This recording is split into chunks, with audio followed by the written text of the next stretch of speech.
Hello दोस्तों, अस्सलाम वालेकुम। कैसे हैं आप सब लोग। मैं हूं अलीम, हाजिर हूं अपने चैनल उर्दू जहां पर एक नई एजुकेशनल वीडियो के साथ।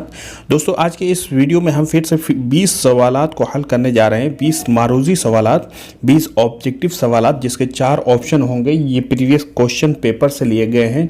जो मुख्तलिफ मुकाबला जाती इम्तिहानात में ये सवालात आ चुके हैं, उनसे मैंने रैंडमली इसको सेलेक्ट किया है और इनके हर एक ऑप्शन के ऊपर, जैसा कि मेरा पैटर्न रहा है, इससे पहले के 5 वीडियोस मैंने बना दिया है।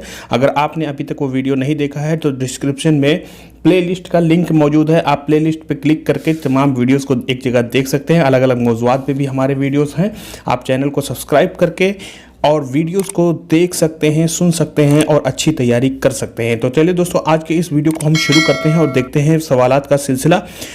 दोस्तों, आज के इस वीडियो में एक ख़ास बात ये रहेगी, एक ऐसा सवाल मैं आज आप लोगों के लिए छोड़ करके जाऊंगा। 20 सवालात तो हल करूंगा, उसके अलावा एक ऐसे सवाल को छोड़ करके जाऊंगा जिसको ढूंढ करके, जिसको हल करके आप लोगों को कमेंट सेक्शन में उसका सही जवाब लिखना है कि वो टास्क का आंसर या रिप्लाई क्या है, उसका सही जवाब क्या है। तो चलिए दोस्तों, शुरू करते हैं पहले नंबर पे सवालात का सिलसिला। तो बने रहिए हमारे साथ वीडियो के एंड तक। मुख्तलिफ तरीके के सवालात यहाँ पे आने वाले हैं। सबसे पहले सवाल को हम देखने जा रहे हैं।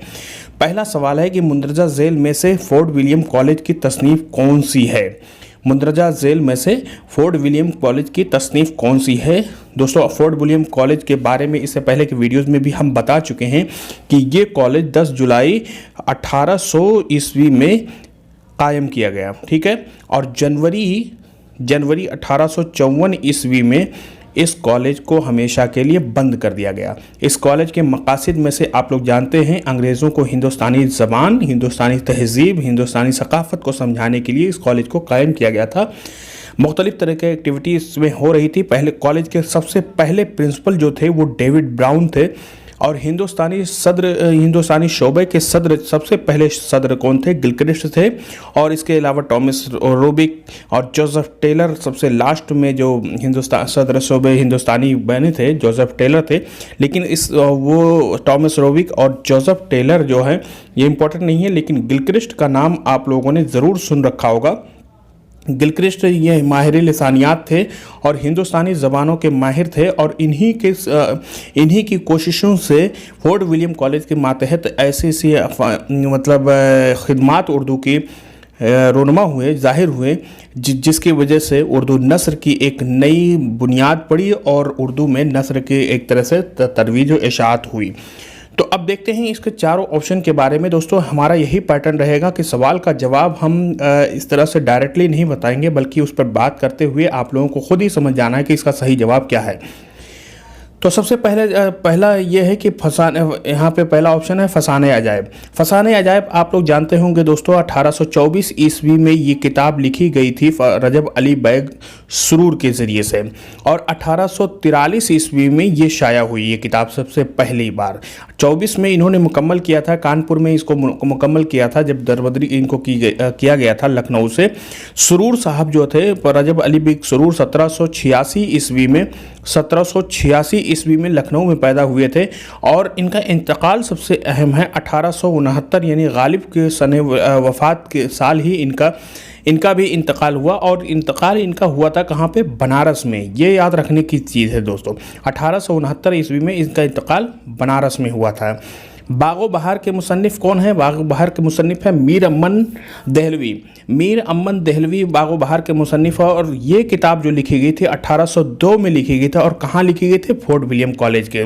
तो अब सवाल यहाँ पे है कि कौन सी तसनीफ़ फोर्ट विलियम कॉलेज की? तो इसका सही जवाब बागो बहार है।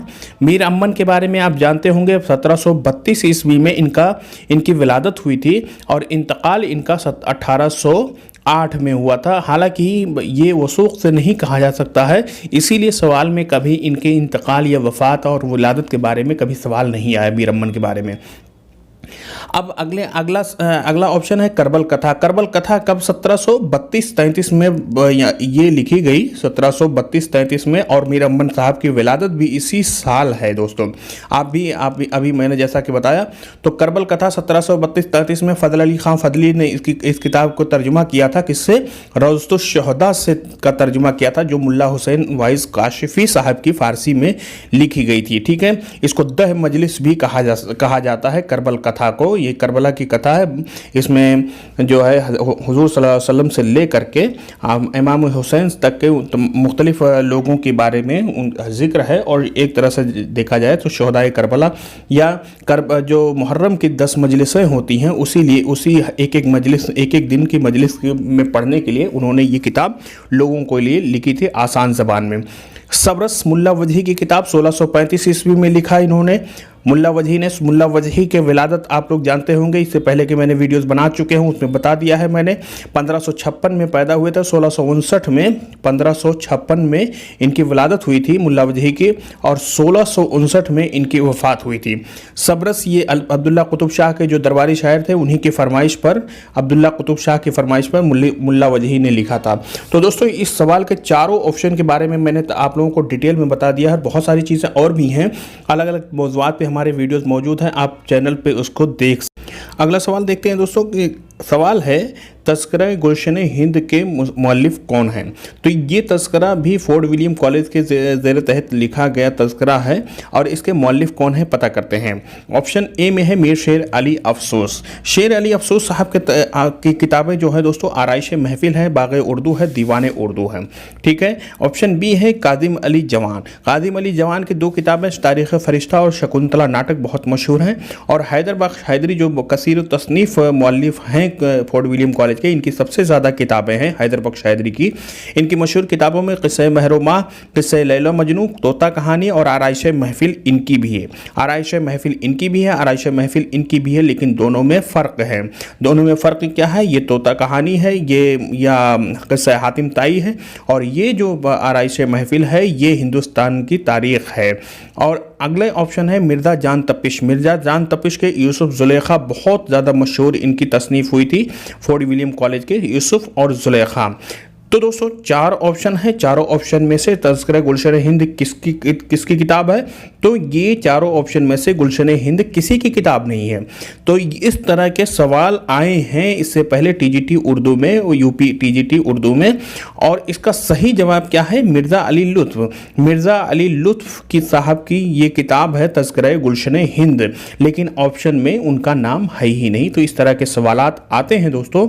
तो अगर इस तरह के सवालात आते हों तो अपनी एनर्जी वेस्ट ना करते हुए इस सवाल को करिए ही मत, छोड़ करके आप आगे निकल जाइए, क्योंकि आप जो भी ऑप्शन करेंगे वो आपका गलत ही काउंट किया जाएगा। अगला सवाल क्या है, मीर शेर अली अफसोस की आराइश महफिल का मौजू क्या है। तो इससे पहले के सवाल में मैंने इसका जवाब बता दिया है कि आराइश महफिल का मौजू क्या है। ऑप्शन देख लेते हैं। गुलिस्तान सादी का तर्जुमा है, शोराए उर्दू का तज़किरा है, आसाम की तारीख़ है, हिंदुस्तान की तारीख़ है। तो हमने बता दिया अभी हिंदुस्तान की ये तारीख़ का हिस्सा है। 2 आराइश महफिल लिखी गई फोर्ट विलियम कॉलेज के ज़ेर तहत। पहले का क्या है, हैदर बख्श हैदरी की मशहूर जो है आराइश महफिल जो है वो क़िस्सा हातिम ताई है, और दूसरी आराइश महफिल का मौजू क्या है, हिंदुस्तान की तारीख़ है। अब एक किताब और लिखी गई आसाम की तारीख़। तो तारीख़ आसाम ये किसकी किताब है, ये भी लिखी गई फोर्ट विलियम कॉलेज में। ये है मीर बहादुर अली हुसैनी की, मीर बहादुर अली हुसैनी साहब की किताब है तारीख़ आसाम, ठीक है। और शोराए उर्दू का तज़किरा, जैसा कि मैंने अभी बता दिया, उर्दू गुलशन हिंद जो एक तज़किरा यहाँ पे लिखा गया मिर्ज़ा अली लुत्फ़ साहब का वो तज़किरा है। और गुलिस्तान सादी का तर्जुमा किसने किया है, तो गुलिस्तान सादी का तर्जुमा जो है मीर शेर अली अफसोस ने किया था, और उसका नाम क्या रखा है, बाग़े उर्दू। तो ये भी सवाल अक्सर आता है कि गुलिस्तान सादी का तर्जुमा किसने किया और किस नाम से किया। तो मीर शेर अली अफसोस ने किया था, और किस नाम से किया है, बाग़े उर्दू के नाम से किया। चलिए दोस्तों अगले सवाल की तरफ चलते हैं। अगला सवाल है कि उर्दू ज़बान के पहले अखबार जामे जहानुमा के मुदीर कौन थे, उनका नाम क्या है। तो ऑप्शन देख लेते हैं, राजा राम मोहन राय, ताराचंद, सदा सुखलाल और दया नारायण निगम। तो ये 4 ऑप्शन है दोस्तों। इसका सही ऑप्शन क्या है, राजा राम मोहन राय। ये भी उर्दू अरबी फारसी के आलिम थे, ठीक है। और इनका अहम कारनामा जानते हैं, सती प्रथा को इन्होंने ख़त्म किया था, ठीक है। और ब्रह्मो समाज का इन्होंने एक कायम किया था, ब्रह्मो समाज को, ठीक है। और ये सर सैयद अहमद ख़ान से बहुत मुतासिर शख्सियत थे। ताराचंद मशहूर मुअर्रिख़ हैं। सदा सुखलाल इस अखबार जामे जहानुमा के मुदीर थे। सदा सुखलाल जो थे वो ये 1828 इसको इन्होंने जारी जो किया था 27 मार्च 1822 ईस्वी में इन्होंने जारी किया था। कलकत्ता से ये अखबार जारी हुआ था। ये उर्दू का पहला अखबार है उर्दू का, ठीक है। 27 मार्च 1822 ईस्वी को और 23 जनवरी 1828 को उर्दू की एडिशन ने इस अखबार ने बंद कर दिया था, ठीक है। मुंशी दया नारायण निगम रिसाला ज़माना कानपुर के मुदीर थे। अगला सवाल देखते हैं दोस्तों, मौलाना ज़फ़र अली ख़ान ने ज़मींदार कहाँ से शाये किया? तो कलकत्ता, दिल्ली, लाहौर, लखनऊ। तो कहाँ से इन्होंने शाये किया था दोस्तों? ज़मींदार इनका मशहूर रिसाला है मौलाना ज़फ़र अली ख़ान का। इस रिसाले की अहमियत जो है वो आज़ाद नज़्म या नज़मों में जो तजर्बात हुए उर्दू में, उसके लिए उसका सेहरा इसी अखबार को जाता है। और ये रिसाला कहाँ से शाये हुआ था? ये रिसाला शाये हुआ था लाहौर से। तो इसका सही ऑप्शन क्या है? लाहौर। अगला सवाल है दोस्तों कि मौलाना अबुल कलाम आज़ाद का ताल्लुक़ किस अखबार से था? ऑप्शन ये है ज़मींदार, उर्दू मुअल्ला, अल हिलाल, सिद्क़े जदीद। तो मौलाना अबुल कलाम आज़ाद ने 4 अखबारात निकाले, उर्दू अल हिलाल, अल बलाग और सिद्क़े जदीद। 3 अखबार दिखा रहा था, लिसानुस्सिद्क़। तो यहाँ पे सही ऑप्शन क्या है? अल हिलाल है। मौलाना अबुल कलाम आज़ाद के बारे में तफसीली वीडियो हमारा मौजूद है, तफसीली लेक्चर मौजूद है। डिस्क्रिप्शन में उसका लिंक मैंने दे दिया है। आप लोग वहाँ से जाकर डायरेक्ट मौलाना अबुल कलाम आज़ाद के बारे में तफसीली मालूमात पढ़ सकते हैं, जान सकते हैं, देख सकते हैं। तो अल हिलाल इस सवाल का सही जवाब है। ज़मींदार, जैसा कि अभी मैंने बताया, मौलाना ज़फ़र अली ख़ान साहब की जो इनका ये रिसाला है, ये अखबार था मौलाना ज़फ़र अली ख़ान। और कहाँ से शाये किया था उन्होंने? लाहौर से शाये किया था। और जो अल हिलाल उर्दू मुअल्ला है, ये हज़रत मोहानी ने 1903 ईस्वी में अलीगढ़ से शाये किया था। इसके मुदीर हज़रत मोहानी थे। और लिसानुस्सिद्क़ जो है, ये भी अखबार मौलाना अबुल कलाम आज़ाद का ही निकाला गया था, ठीक है दोस्तों। अब चलते हैं अगले सवाल पर। अगला सवाल है, दरियाए लताफ़त किस नौइयत की किताब है? तो दरियाए लताफ़त जो है, दरियाए लताफ़त इंशाअल्लाह खां इंशा की किताब है। इंशाअल्लाह खां इंशा जो 1752 में पैदा हुए थे और 1817 ईस्वी में इनका इंतकाल हुआ था। पैदा हुए थे मुर्शिदाबाद में और इंतकाल इनका हुआ था लखनऊ में, ठीक है। और इन्होंने दरियाए इंशाअल्लाह खान इंशा ने रानी केतकी की कहानी लिखी, सिल्के गुहर लिखा और दरियाए लताफ़त लिखा। तो दरियाए लताफ़त किस नौइयत की किताब है? ऑप्शन देख लेते हैं। फ़ारसी क़वायद उर्दू ज़बान में, अरबी क़वायद उर्दू ज़बान में, उर्दू क़वायद उर्दू ज़बान में, उर्दू क़वायद फ़ारसी ज़बान में। तो इसका सही आंसर क्या है? उर्दू क़वायद फ़ारसी ज़बान में। तो इस तरह से ममासिल एक ही जैसे दिखने वाले यहाँ पे ऑप्शन दिए गए हैं दोस्तों। इस तरह के सवालात में अक्सर थोड़ा सा वक्त दे करके ध्यान से इसका सही जवाब लगाएं। तो सही जवाब क्या है? डी है, उर्दू क़वायद फ़ारसी ज़बान में इन्होंने लिखा। अगला सवाल क्या है दोस्तों? अगला सवाल है, रौ में है रख्शे उमर, कहाँ देखिए थमे, नए हाथ बाग पर है नपा है रिकाब में। इस शेर में इस्तेमाल सनात का नाम बताइए। तो सनाए लफ्ज़ी और मानवी और फसाहत बलागत पर मेरे कुछ वीडियोज़ हैं, 4-5 वीडियोज़ हैं, उनका भी डिस्क्रिप्शन में लिंक मौजूद है। आप लोग वहां से जा करके तमाम सनाए बदाए को अच्छे तरीके से समझ सकते हैं। सनाए लफ्ज़ी, मानवी, इल्म मानी, इल्म बयान, सभी चीज़ों को मैंने आसान ज़बान में समझा दिया है। तो यहाँ पे ये शेर जो है दोस्तों, सबसे पहले ये शेर है किसका? ये शेर है मिर्ज़ा गालिब साहब का, ठीक है। उनके गज़ल से यही एक शेर है। इसमें क्या है? मुरातुन नज़ीर। इसमें कौन सी सनात है? मुरातुन नज़ीर है। मुरातुन नज़ीर कहते हैं दोस्तों एक ही ऐसे अल्फाज का इस्तेमाल किया जाए शेर में जिनके मानी में निस्बत हो। तो यहाँ पे जैसे देखा जाए, रौ में है रख्शे उमर और नए हाथ बाग पर है बाग, और यहाँ पे बाग लिखा गया है, बाग है असल।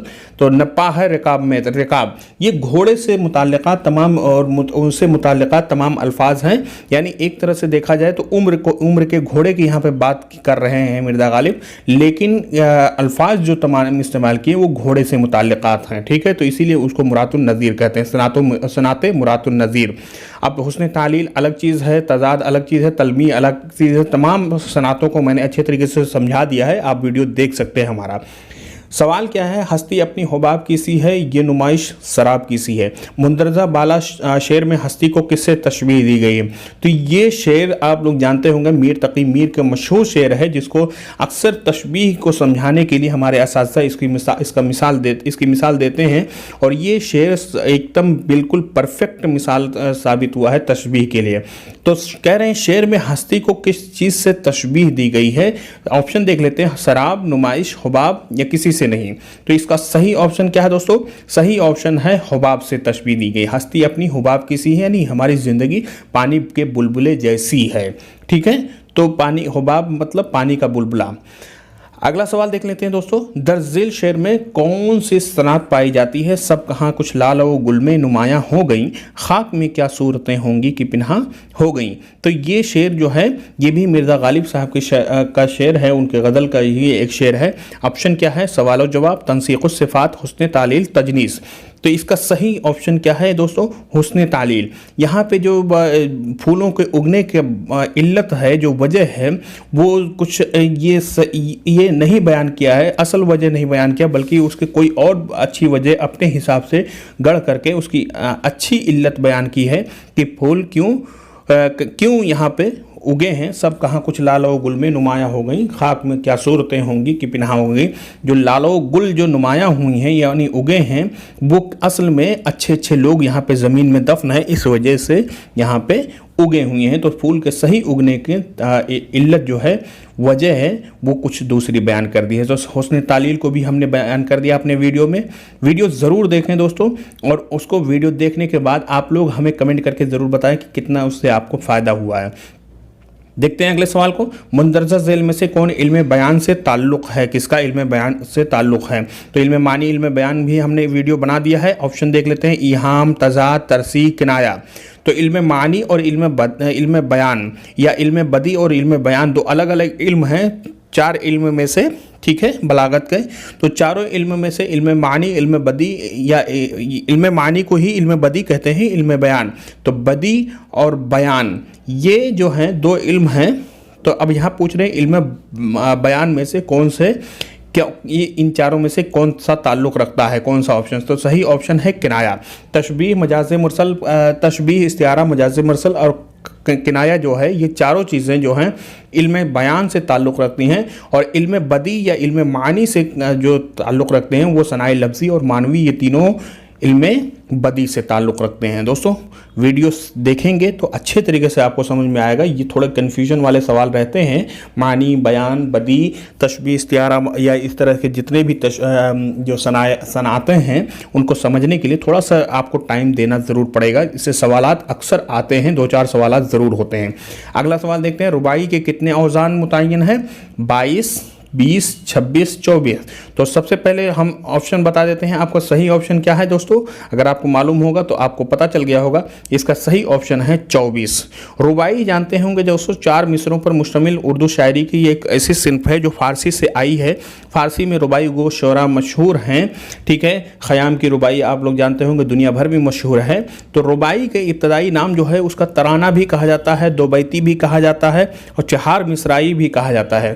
तो ये आप लोगों को याद होना चाहिए। तराना इसी सिन्फ को कहा जाता है, इसका पुराने नाम तराना ही कहा गया है, या इसीलिए 2 बैत होने की वजह से 2 बैती भी इसका नाम है। ठीक है, 2 बैती या 4 मिसरा होने की वजह से चहार मिसराई भी इसका नाम होता है। तो ये सवाल बन सकते हैं कि तराना किसको, एक तराना आजकल जानते होंगे, तराना किसी ख़ास इदारा तंजीम के लिए भी लिखा जाता है।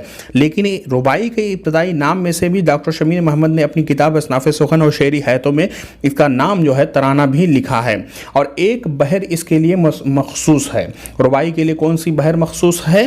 बहरे हजज। बहरे हजज जो बहर है, ठीक है, यही इसके लिए मखसूस है। और इसी बहर के 24 जो हैं औज़ान वो मुतय्यन है, यानी इसी बहर के मातहत 24 औज़ान में से ही रुबाई लिखे जा सकते हैं। ठीक है, अगला सवाल देखते हैं दोस्तों, शेर में ममदूह की सिफ़ात का तरतीबवार जिक्र करना किस सनात के ज़ुमरे में आता है? कौन सा सनात है? तलमीह, तंसीख़ सिफ़ात इनमें से कोई नहीं, या तरसी। तो सिफ़तों का जब जिक्र हो तरतीबवार तो उसको कहते हैं, जैसा कि आप लोग जानते होंगे, ऑप्शन से ही समझ जाएंगे, तंसीख़ सिफ़ात उसको कहते हैं, यानी सिफ़तों का तरतीबवार बयान करना। तलमी किसी मशहूर तारीख़ी या माफ़ौक़ुल फ़ितरी वाक़े की तरफ इशारा करना, या सनत तरसी भी, तमाम जितने भी सनातें हैं उसको समझने के लिए आप लोग वीडियो ज़रूर देखें दोस्तों। अगला सवाल है उर्दू क़वायद का मुसन्निफ़ कौन है। तो किताब उर्दू क़वायद जो है इसके मुसन्निफ़ कौन है, ऑप्शन देख लेते हैं। मौलवी अब्दुल हक, रशीद हसन खां, काजी अब्दुल वदूद, मुहीउद्दीन क़ादरी ज़ोर। तो मशहूर किताब है उर्दू क़वायद और ये किसकी है, मौलवी अब्दुल हक साहब की है। तो इन चारों साहब लोगों पर भी या चारों मुहक्किकीन पर भी हमारे वीडियोज़ मौजूद हैं। प्ले लिस्ट उसका हमने बना दिया है, डिस्क्रिप्शन में इसका भी लिंक मैं दे दूँगा, आप वहाँ पे देख सकते हैं।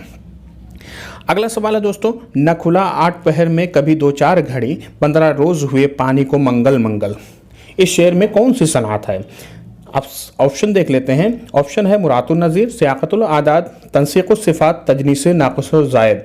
तो मुरातुन नज़ीर तो नहीं है, ठीक है, सियाक़तुल आदाद यही इसका सही ऑप्शन है। सियाक़तुल आदाद यानी जिसमें अदद का जिक्र हो, ऐसे शेर में जब कई अदद का जिक्र हो तो उसको सियाक़तुल आदाद कहते हैं। यहाँ पे देखिए 8 है, 2 है, 4 है और इसी तरह से 15 है। ये 3-4 जो अदद का बयान किया गया है, इसीलिए इस सनात को कहते हैं सियाक़तुल आदाद। अगला सवाल देखते हैं दोस्तों, डाल से पात तलक, फूल से लेकर ताफल, दर्ज बाला मिसरा किसके कसीदे से माखूज़ है। गालिब, सौदा, ज़ौक़, मोहसिन। इन चारों साहब की कसीदा गोई के ऊपर भी हमारी वीडियोस मौजूद है, आप उसको भी देख सकते हैं चैनल में प्लेलिस्ट में जा करके। तो ये किसके कसीदे का मिसरा है, तो सही ऑप्शन क्या है दोस्तों, सौदा। सौदा का जो कसीदा है,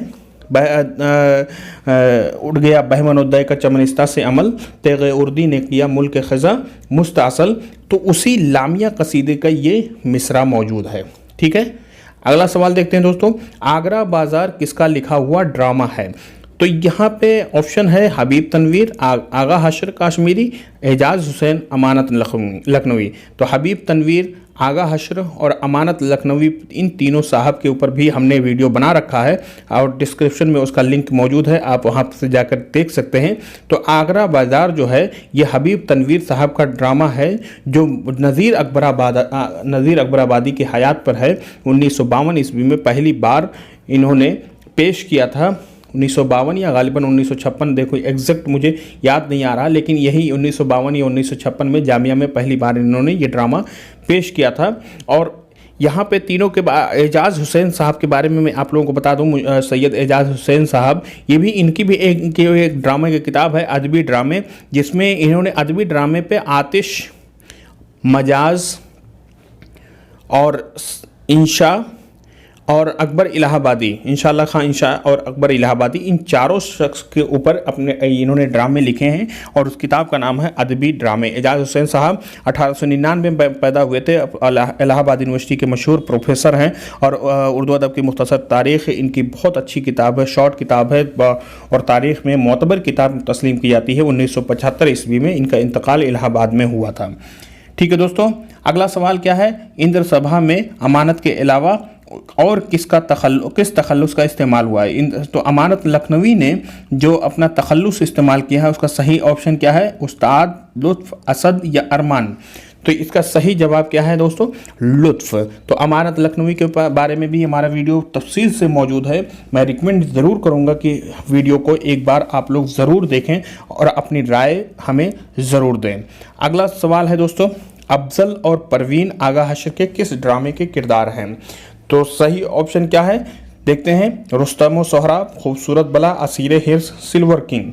तो ये चारों ड्रामे जो हैं ये आगा हशर काश्मीरी के ड्रामे हैं, आगा हशर काश्मीरी। और इसका सही जो है अफजल और परवीन का जो सही आंसर है वो क्या है, सिल्वर किंग। तो ये ड्रामा सिल्वर किंग के अफजल और परवीन ये दोनों मशहूर किरदार हैं और अक्सर सवाल में इन किरदारों के बारे में आता है। आगा हशर काश्मीरी या ड्रामे के बारे में जितने भी वीडियोस अब अगर आप लोग देखना चाह रहे हैं तो चैनल के डिस्क्रिप्शन में जितने भी लिंक दिए गए हैं आप वहां से क्लिक करके या एक लिंक पर क्लिक करके प्ले लिस्ट में बगल में जाइए। प्ले लिस्ट का जो एक अलग से वो फोल्डर होता है दोस्तों यूट्यूब में, प्ले लिस्ट में आप लोग जा करके वहाँ से उस तमाम कैटेगरी वाइज, टॉपिक वाइज, मजमून वाइज जिस मजमून पे आप वीडियो देखना चाहते हैं वहाँ पे मौजूद है। अक्सर वेस्टर हमने वीडियो बना दिया है। अगर आप लोगों को मज़ीद वीडियोस की ज़रूरत है किसी टॉपिक पर, हम बनाते रहेंगे वैसे अलग अलग टॉपिक पर, तो आप लोग कमेंट में ज़रूर बताइए कि मुझे इस टॉपिक पर वीडियो चाहिए। ठीक है, मौजू का नाम बताइए, टॉपिक का नाम बताइए और इंशाल्लाह उस पर मैं वीडियो बनाने की कोशिश करूँगा। आखिर में सवाल मैं आप लोगों के लिए छोड़ करके जा रहा हूँ दोस्तों।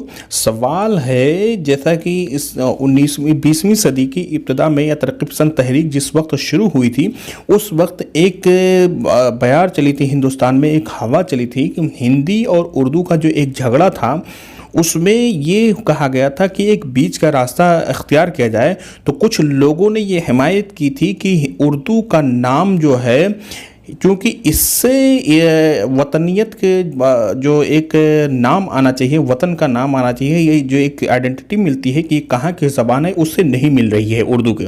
तो उर्दू का नाम जो है हिंदुस्तानी रख दिया जाए।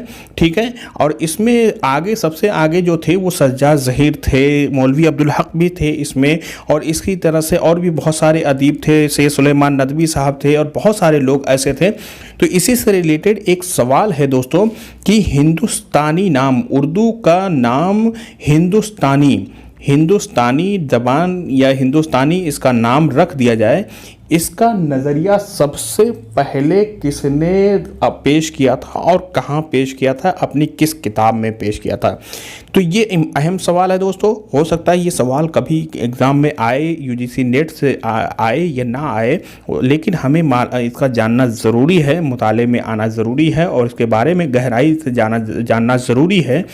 तो मैं ये सवाल छोड़ के जाता हूँ। कमेंट में ज़रूर बताइएगा दोस्तों, अगर सही जवाब रहा तो मैं उसका रिप्लाई ज़रूर करूँगा, या नहीं रहा तो उसका भी बताऊँगा कि हाँ ये गलत जवाब है। तो मिलते हैं अगले वीडियो में, तब तक के लिए दुआ में याद रखिए। बहुत बहुत